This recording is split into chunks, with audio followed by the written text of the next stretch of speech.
What's up? This is Yakim25.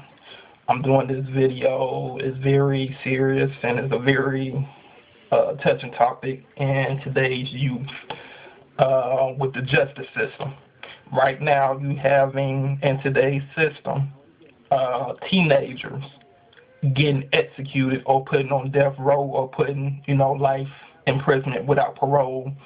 And one topic I do want to talk about is the youngest person to ever get executed in the justice system without documenting the confession.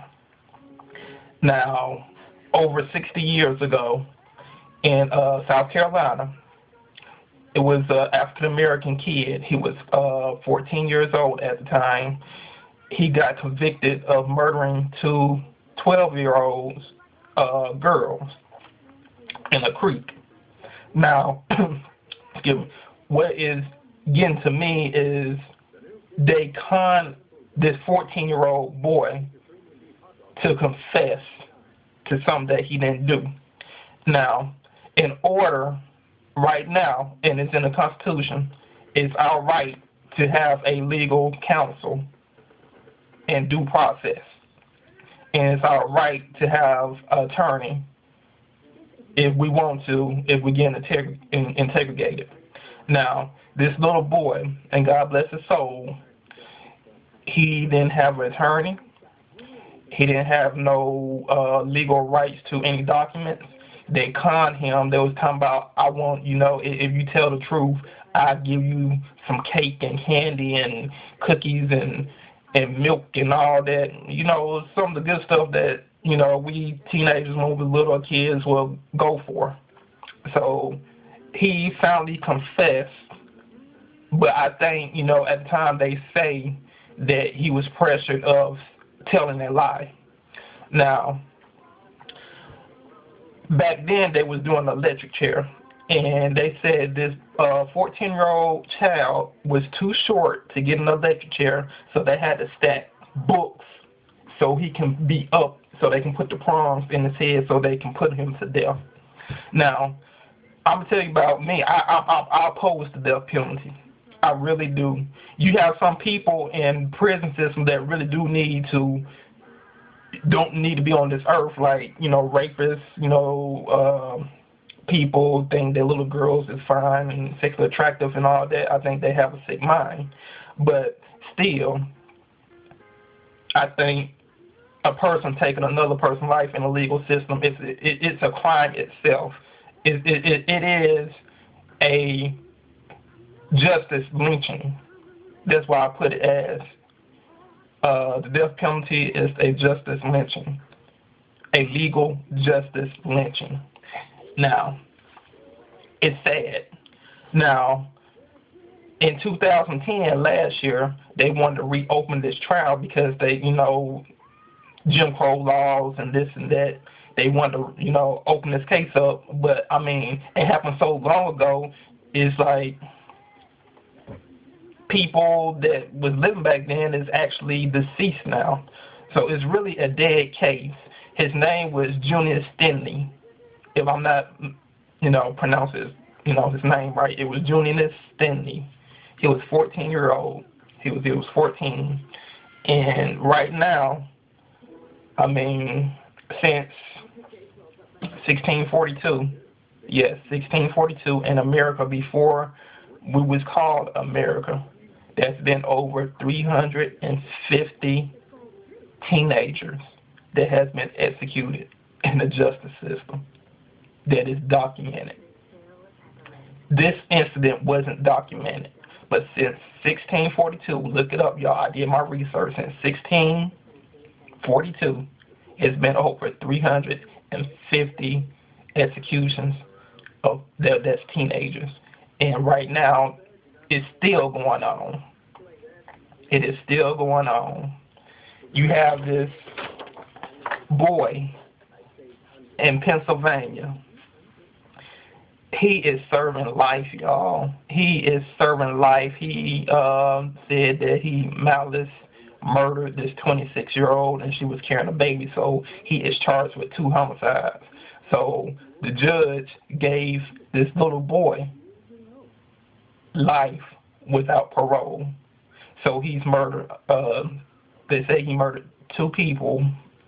The fetus, which is fetus homicide, fetal, and the actual person, which was homicide. It wasn't murder, nothing. It was just homicide, and you're charged with murder.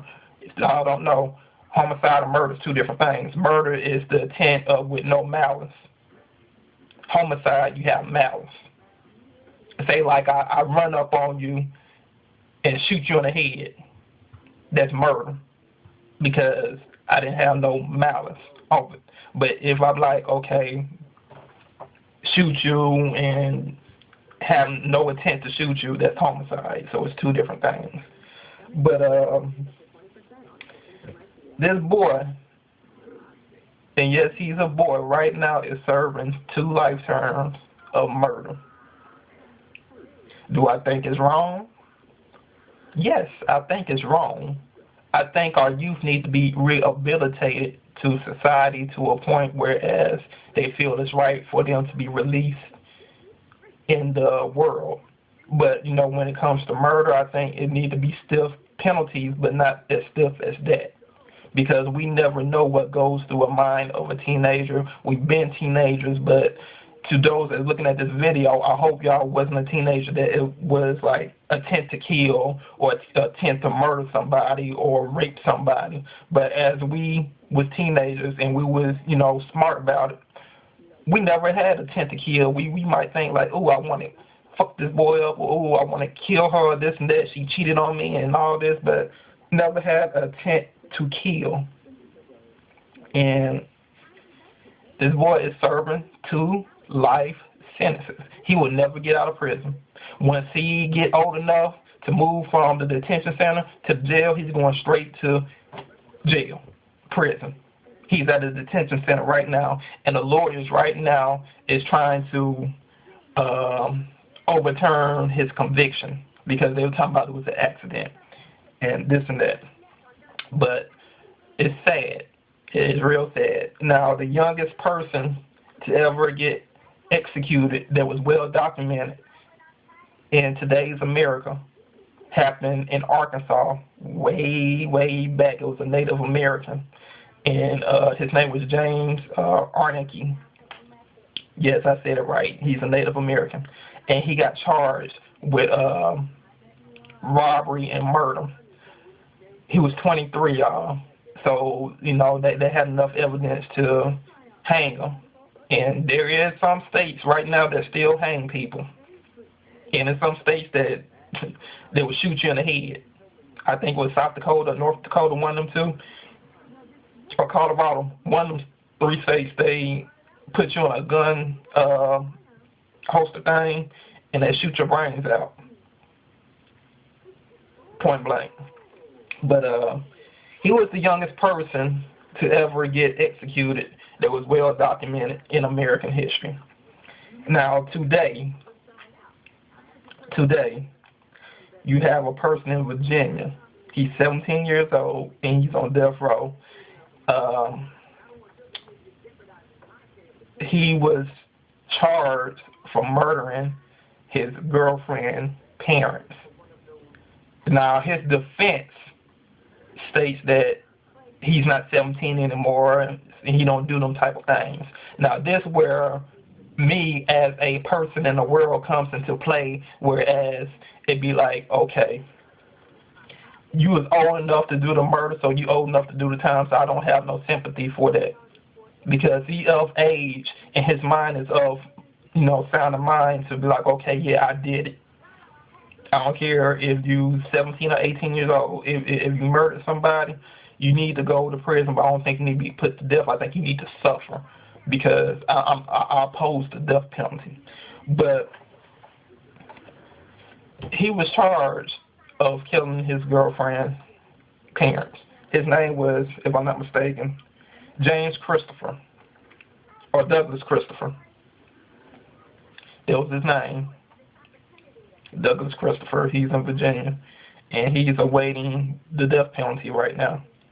And the 13-year-old boy, was named Jordan Brown. Release this boy, this little 13-year-old. Yes, I want to say, let me repeat that. Don't release him. Just rehabilitate him.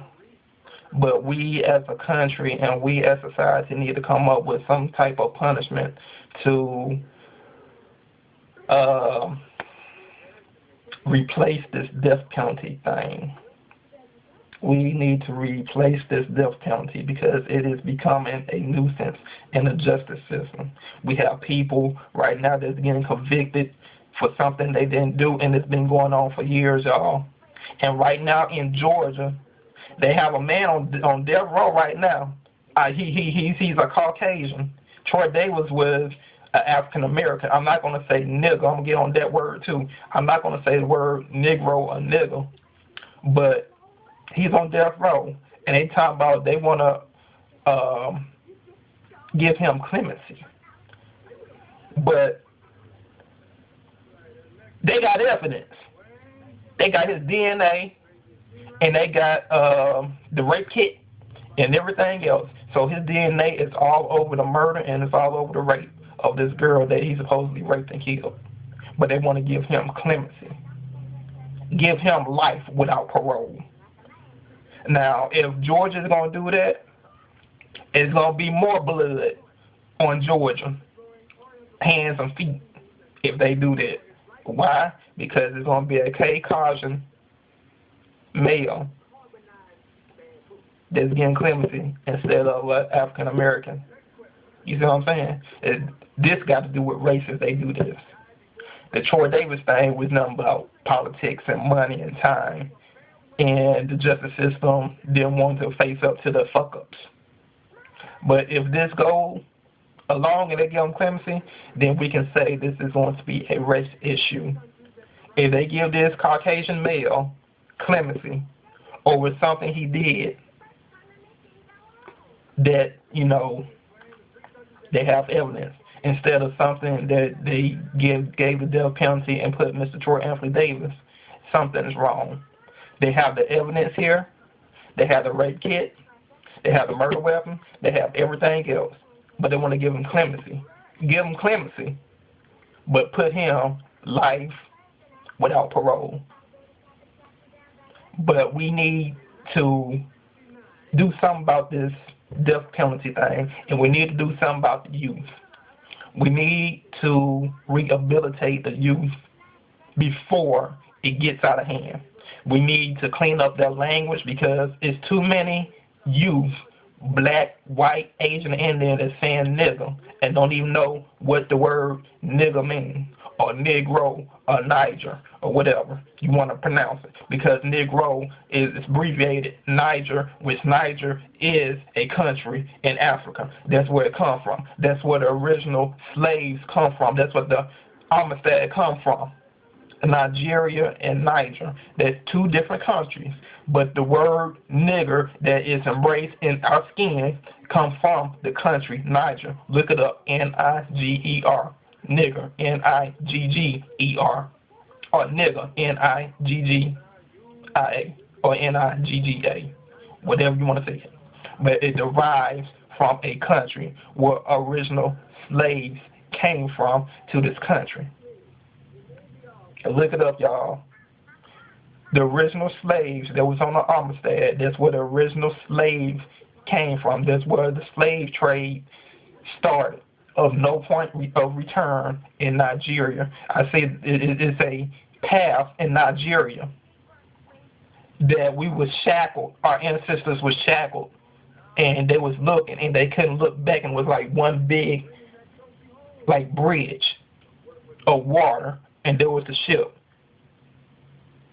And that's where all the slavery came from. But we need to get the word nigger out our language. Yes, we say it around our peers and stuff, but as an everyday word, we need to get it out our language, and we need to get it out the youth. We need to get these guns and malice behavior out our youth, like the robberies and kids killing their parents and kids killing their siblings.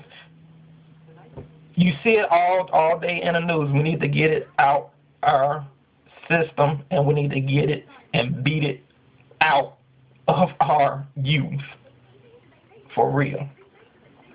Now, how can we do that? Let's think about that. How we can do that? YMCA, youth advocacy, police enforcement. We still got the DARE program, which they need to do something about that, because DARE is not doing anything for this youth like it did for us when we was kids. I'm 29 years old, and DARE did a lot of things for me besides weed, because weed is not a drug. We're going to get on that topic in a minute anyway. Oh, shit. But anyway, I'm sorry. I had a moment. But we need to really do something about our youth today, because this youth right now in the 21st century is getting worse, and it's getting bad, and it's getting to the point where our youth is getting more worse than adults committing crimes right now. Point blank. It's getting more and more worse.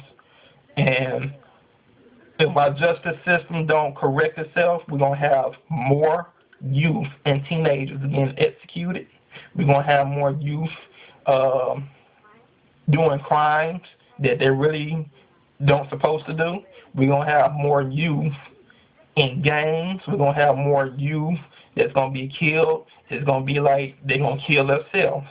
And we can't do nothing about it because of today's society. Besides the drugs and everything, is gang activity.